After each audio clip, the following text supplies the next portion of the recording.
Salutations, everyone, and thank you for downloading the 17th episode of DiabeticRadio.com.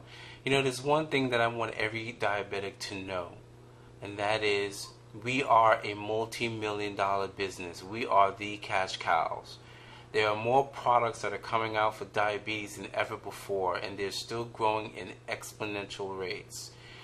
You know, there's a lot of independent research organizations that are very happy with all these products that are coming out. However, I'm concerned about the safety.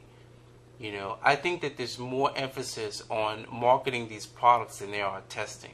If you've ever read some of the information on a lot of these products that are came out, like Lipitor and Metformin and, you know, all those products, they haven't been tested that long, in my opinion, or they've been tested with a very small group of people, usually anywhere between only 100 people or 1,000 the max.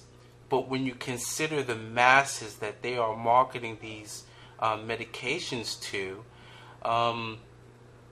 they're not safe. They haven't been tested long enough to be considered safe. And, you know, I think the FDA really has to step up the game with a lot of these products, because I'm telling you from personal experience, I've taken a lot of those medications that supposedly help with your sugar and everything, and let me tell you something, I've gotten so many side effects, it is not even funny. You know, some of these products that I've taken, like Metformin, I can't tell you how many people that I've talked to that had a lot of stomach issues. I thought it was just me. You know, oh my God, that Metformin really messed me up.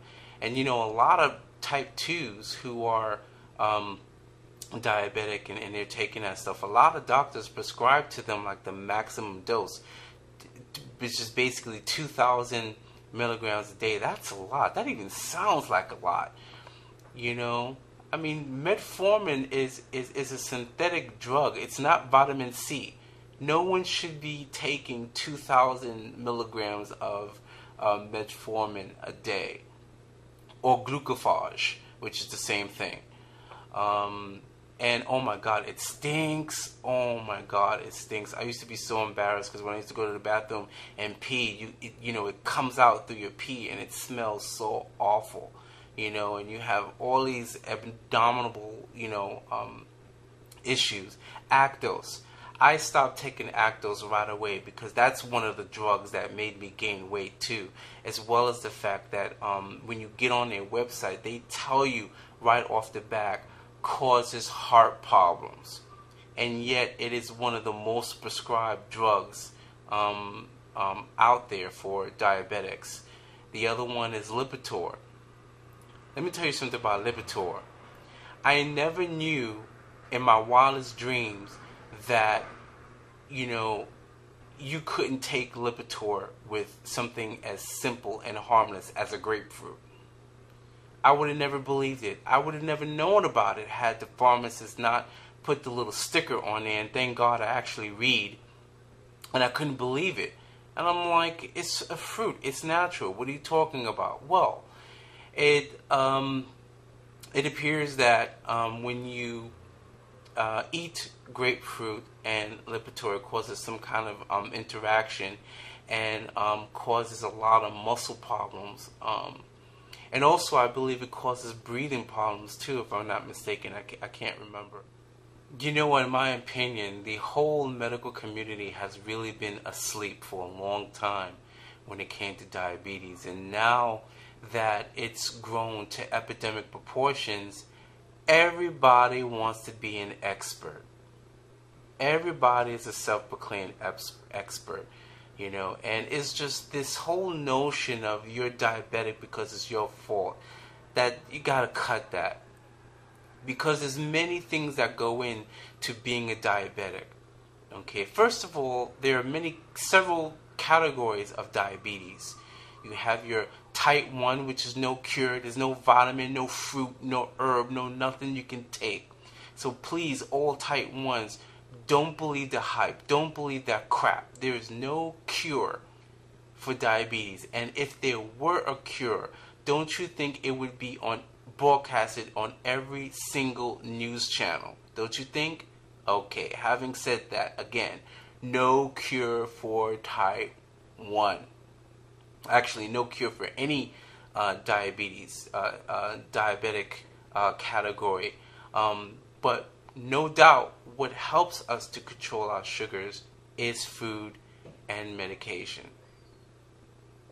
Okay, so I think that we as diabetics have a lot to learn for ourselves and do our own research and really try to stay away from people that offer unsolicited advice about your diabetes, because half these people never read a book on diabetes. They're just going by before in previous podcasts. Diabetes is much more complex than people realize. We have all these different types of diabetes: type 1, type 2, LADA, MODY, gestational, and I'm sure the next 10 years is going to be a hell of a lot more than that. So I think, we owe it to ourselves, because diabetes is one of those diseases where you truly have control of your own health. So, let's do that. You can't leave everything up to the doctor, because the doctor doesn't have time to hold your hand to teach you everything that you need to know about diabetes. At some point, you got to take the bull by the horns and start reading and do whatever you have to do. Buy books, buy diabetes magazines, go to diabetes.org and subscribe to the diabetes forecast, or go to... The point that I want to make is that doctors are human too. They're not miracle workers, they're not gods. And you cannot expect a doctor to know every single drug interaction or every single thing about every drug.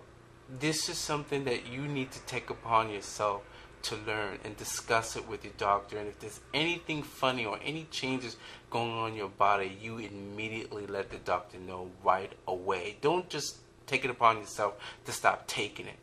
Because if the doctor doesn't know that something is going on with your body once you take a particular medication, he's going to give it to that next patient, and the whole cycle is going to start happening all over again. So, you have a responsibility to yourself, and I also think, whether you like it or not, a somewhat unsaid obligation to the diabetic community, because, I'm sure that you would appreciate a doctor knowing the dangers of a particular medication that he normally would prescribe to everyone else.